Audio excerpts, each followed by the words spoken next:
Hello everyone, welcome back to another Star Wars role-playing game video. Today I picked up Star Wars Collapse of the Republic. This is the second half of the Clone Wars books. So we had Rise of the Separatists, and now we have Collapse of the Republic. I mentioned this in my other video for Rise of the Separatists that I didn't really like that they split the books into two. It's still the same size book as that one. It's 144 pages. I think it was 144. Yep. Yeah, 144 pages. And it is retails for about $40, $39.99, I believe, is the retail price. I would rather have them done one complete book, and have it be a little bit more expensive. That'd be fine with that. Maybe have it be a $50 book. I don't think it's enough to be a $60 book because the core rule books for each of the three systems is $60. I think 50 for a 300-page Clone Wars book from basically beginning of the Clone Wars to the end of the Clone Wars. I would have preferred that. But anyway, picked up Collapse of the Republic. Again, it works with all three systems for the Fantasy Flight role-playing game. So we have Edge of the Empire, Age of Rebellion, and Force and Destiny. There is stuff in here for all of those systems. We get, there's going to be some new characters in here, or not new characters, but characters that they didn't put in the previous book. So it looks like we get Ahsoka Tano, Anakin Skywalker, Cad Bane, Admiral Trench, and Savage Opress. There's some more character options, some more races, planetary information, new equipment, and things like that. So let's go ahead and take a look at the book here. So we got Anakin on our cover here. We got some clones, a little bit about the Collapse of the Republic. We have an introduction by Sam Witwer, who voices Maul in, I believe, both Clone Wars and Rebels. Some more information about the Clone Wars. Here is a little blurb about Rise of the Separatists. We have some more soldiers in here, more options for players. So we have some new races. We get the clone again. So if you didn't want to buy the first book, if you only want to focus on the second half, basically the later half of the Clone Wars, you can just go with this book, I guess. So we have the clone, we have the Dathomirian. Let me see if I'm pronouncing that correctly. Let me see, how's this pronounced? The Karkadon and the Hatch as new playable races. So we have some more information about the clone. Again, species abilities for clones. We have species abilities and stats for Dathomirians. We have the Harch and the Karkadon. So stats for them. Those are Karkadon still. There's some new skill trees and talents. So we have some more stuff about the clone soldiers. So in this we're getting the ARC Trooper, the Clone Commander, and the Clone Veteran. And here's the talent trees for all of them. So that's the talent tree for the ARC Trooper. We have the talent tree for the Clone Commander, as well as the Clone Veteran. The clones in this book are different than the clones from the previous book. At least the talent trees are. We have some more Jedi, some new Jedi options as well. So we have Jedi General and Jedi Master. So here's the Jedi General talent tree and the Jedi Master talent tree. We also have the Death Watch Warrior, which is a universal talent tree. So I believe you choose another class to play as, and then you can add this to it, because it only gives you a handful of career skills. So normally you have your career skills and then your bonus career skills. So this is a universal talent tree for the Death Watch Warriors, which is pretty cool. We also have Nightsisters. They're also a universal talent tree. So there's the talent tree for the Nightsisters. And I don't know if I showed at least in this configuration. And here's a talent tree again for the Death Watch Warrior. Nightsisters. We have another universal talent tree for Senators. So there's a Senators, and here's their tree. We also have Separatist Commander, which is another universal talent tree. So there's the Commander and their tree. We have some new skills and some new talents, all that go into detail right here. So those are skills and talents. Some new signature abilities. So we have, looks like we have this is the unmatched teamwork talent tree for the for clone soldiers. We also have Jedi signature ability tree. This is a peerless. What is this? Peerless interception for Jedi. We have tools of destruction, so basically more arms, weapons, equipment, different armaments. We have some different guns here. As to be expected, there's Boba Fett's the EE3 blaster carbine, the one used by Boba Fett. I'm not sure if this is what the EE3 is supposed to look like, because I thought in the lore, again, lore has probably changed because when Disney acquired it, they changed a bunch of stuff. But I believe the EE3, at least the regular one, had a longer barrel, and Boba Fett had basically had kind of sawed his barrel off a little bit. I'm not sure if that's still canon or if that's even still a thing. Here's some more equipment right here. So we have some other pistols. We have a crushed gauntlet. These look like they're hand daggers. So we have a dagger, a dusk blade. Who's that? Crushed gaunts and the bus god, however you pronounce that. Some more weapons. There's some hand weapons there. Some more lightsaber stats. Looks like we have the basic lightsaber, the double bladed lightsaber, the saber cane, the basic lightsaber hilt, double bladed lightsaber hilt, and saber cane hilt as well. Some more equipment, some more armor. So we have armor for the clone dive suit and the clone reconnaissance armor. Jetpacks, other kinds of cool equipment going on here. So new weapon attachments, goes into a little bit further detail on what they do. Some more attachments for armor. And we get a bunch of new vehicles. So here's a whole bunch of different new vehicles to mess around with. So there's more air speeders. We have the pirate tank there. Just some new starships as well. So to quickly go through some of these. Go. So stats for a whole bunch of different ships and other vehicles. And let's see what else we have. Those are stats. We are in Chapter 3, which is the Galaxy of War. I believe this is where we get our... So here's some information about the Galactic Senate. Going into detail about the Senate. The Jedi Order. That wants to... So Galactic Senate, Jedi Order information. Into some of our other characters. Looks like we have... So now we have Ahsoka Tano and her stats. We have Anakin finally and his stats. One complaint, though, right here is I believe the stats in here, even based on what some of his skills are, this is definitely Darth Vader Anakin and not Anakin like from the Clone Wars or Episode 2 or even early Episode 3. So there is some, like, has a high coercion skill and a bunch of stuff. So I was kind of wished that we got maybe a younger version of, not necessarily younger, but a less corrupted version of Anakin in the previous book, and then our dark side Anakin in this book. But we do have Ahsoka Tano as well. So minor complaint with Anakin there.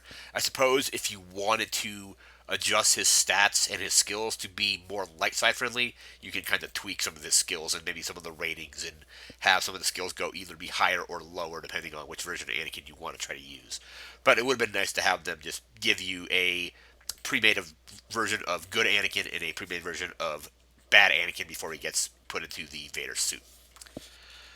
We have some more information about the Separatist military here and over here as well. So we have Admiral Trench and his stat block and skills. And then we get into the criminal underworld. Finally, one complaint I had about Rise of the Separatists was there was no Edge of the Empire characters really in that book. We do get a few here. I wish it was more. But we do get information about pirates and organized crime. A little blurb about that. But we get a stat block for Aura Singh, which is over here. So Aura Singh gets a stat block. Cad Bane is in the game now, at least in an official capacity. I suppose people could have always homebrewed what Cad Bane could have done, but now we have Cad Bane here. We have now the Dark Side Ascendant. We have the Sith, so we have both Darth Maul and Savage Opress. I cross-referenced this Maul with the Allies and Adversaries Maul, and it appears to be the exact same Maul. So Looks like they kind of just future-proofed allies and adversaries and had this book planned and just copied that Maul out of there. Again, it would have been cool if, even though Episode 1, the Clone Wars hadn't started yet, to have a version of Maul, like basically Episode 1 Darth Maul, and then you do this book gives you your Clone Wars Darth Maul, and maybe another Darth Maul in Dawn of Rebellion for when he showed up in Rebels. But we also got Savage, so stats for him. And we have Mother Talzin, so stats for her as well. And again, probably the one thing I liked the most about Dawn of Rebellion was the pretty big collection of characters. Again, Collapse of the Republic, I think, goes too light on the characters. We don't have any Mace Windu stats. We have none of the Jedi Order. Um, a whole bunch of other um, bounty hunters and mercenaries could have been included as well. And then probably my biggest complaint with characters is none of the named clones are in the book. At least I skimmed through and didn't see any. So no Rex, no Commander Cody, none of the actual clones that are your kind of main characters or supporting characters from the cartoon or anything like that. So that's really disappointing. If you want to have stats for Rex or Cody, unfortunately, it looks like you're still going to have to homebrew that. And we have our planetary guide here. So we have Coruscant. There's some information about Coruscant, some adventure hooks you can do with Coruscant. We have Dathomir. And then a couple of adventure hooks you can modulate, or these are like little adventure modules you can attach into like modular encounters that you can put into your campaigns, featuring those planets. So we have Felucia. Speaking of Felucia, another disappointment is spoilers for Episode 3. This is the planet where Ayla Secura was killed by her clone company, her troops during Order 66, and we don't have stats for her either. Again, none of the Jedi Order are in this book. We only get Ahsoka and Anakin. But there's Felucia, some little modular encounters for that planet. We have Kashyyyk, and then some adventure hooks for that planet as well. We have some more just kind of like generic things that are generic stats for like enemies you can use. Mandalore gets a planetary information as well. Some, again, more adventure hooks for Mandalore. I'm not sure if I'm going to pronounce this correctly, but we have Utapu planets there. Some stats for creatures and things you might find on that planet. And we have Chapter 4. This is Battle Across the Stars. This is kind of just basically kind of recounting the last days of the Republic and ways you can use that in your stories. Expanded characters, responsibilities for your characters. There's Betrayal, Death, and Redemption. Here's a whole thing about Order 66. Rules for mass combat. I believe I think it was Forged in Battle had mass combat stuff as well, but it looks like they've put that in here as well. I don't know if it's the exact same rules as Forged in Battle, as Forged in Battle is, I think, a few years old at this point. And then we have basically force strength. So basically, this is going to be the strength of your armies. So there's like trivial, which is the planetary force could be like hundreds of civilized militia, a platoon of B1 battle droids, or a squadron of speeders or recon walkers. And it goes all the way down from trivial to significant, imposing, staggering, vast, and overwhelming. So, for example, vast could be a battalion of clone troopers or B2 super battle droids, a company of clone commandos, a regiment of B1 battle droids, company of hunter tanks or heavy walkers. This left column is your planetary forces, and then we also have your starship forces in the same size. So again, trivial, significant, imposing, staggering, vast, and overwhelming for both planetary and space. We have basically the difficulties or the abilities you get for like a trivial army is going to be like 1 green. It goes all the way down to 6 green for, so again, from trivial to overwhelming, and then the difficulty settings for those as well. Basically, how you would spend your advantage, despair, and what is it? So, yeah, so advantage, triumph, threat, and despair, and how ideas for how you can use those in mass combat. So, for example, if you have a advantage or triumph in mass combat, it says all characters with the acting force can heal 1 strain. So if you have a bunch of characters, they all heal 1 strain. Um, just straight up triumph is reinforcements arrive to support the attacking force. These increase the force strength of the acting force by one step. Basically, significant becomes imposing, or trivial becomes significant, and so on. So ideas on how to spend your results doing mass combat. We have some more adversaries. We have a clone trooper, clone sergeant, clone guard, Jedi temple guard, Jedi Padawan, outriders and criminals. So we have basically stats for just Nightsisters. If you want to like fight some Nightsisters, you can do that. We have the Night Brother warriors, Death Watch commandos, um, Pike Syndicate what's that? Interrogator. What's that? Oh, interrogator. Yeah. Transition hunters. We have them.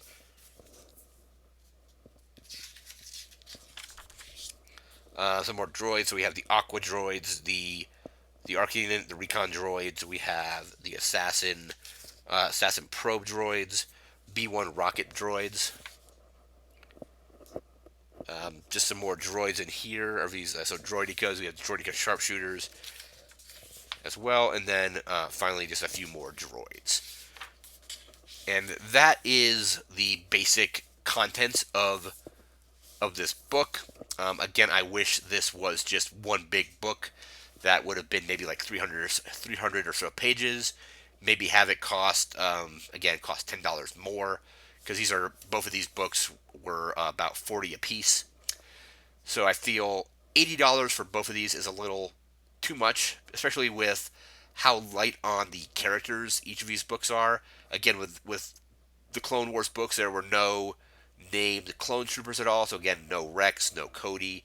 A lot of like basically almost the entire Jedi Order is missing out of this book, with the exception of, don't even know if Ahsoka. I think Ahsoka was in it and then left. But we have Ahsoka and Anakin in this one. The previous book for Jedi had, I think Obi-Wan was the only one on the Jedi Order that was in that last book. Because as for heroes, it was Obi-Wan and Padme. I believe the Separatists had um, Grievous, Dooku, and Asajj Ventress, and I think that may have been it. This one does give you a few characters for Edge of the Empire. You get Cad Bane and Aura Singh, but the previous book we could have had Jango Fett, we could have had Zam Wessel. Um, the lack of characters really feels pretty disappointing, especially for such a critical time in the Star Wars lore. So this is when basically like Palpatine was taking over, like basically setting the stage for what would have come in the original New Hope, Empire Strikes Back, Return of the Jedi trilogy. So a lot of those characters are unfortunately missing. I really do wish they had again named clone troopers and a few other things. Again, I would have rather had paid 50 for basically this plus Rise of the Separatists. But there is still some cool stuff in here. We do get a few named characters. We get some more classes and some more talent trees. The Mandalorian Death Watch command seems really cool. Well, speaking of Mandalorians, again, there's also no Satine, no Pre Vizsla, none of the named Mandalorians. I don't remember if they statted out Bo-Katan in Dawn Rebellion or not, but they could have done Bo-Katan in this book as well. And I kind of wish with Padme, in the previous book we maybe got Padme from episode 1, and in this book we got Padme from the last, like later episode 2 into 3. But overall, it's compared to, I think, Allies and Adversaries and Dawn of Rebellion. I'm just going to compare it to Dawn of Rebellion just because Allies and Adversaries isn't an era source book. I still think if Rise of the Separatists and Collapse of the Republic fall a little bit short when you compare it to Dawn of Rebellion. Dawn of Rebellion kind of set the stage for, I think, like what these books can be, and then both these other books kind of fell short of that mark. But if there are characters that you want to like play as, I would definitely like take a look at it. If you go to your local game store, flip through it and then see, make up your mind based on, be like, okay, those look like characters and talent trees I want to use. Then maybe pick it up. But that's gonna do it for this video. Remember to like, comment, share, and subscribe. We'll be back again with more Star Wars RPG videos. I again want to thank you for watching and take care.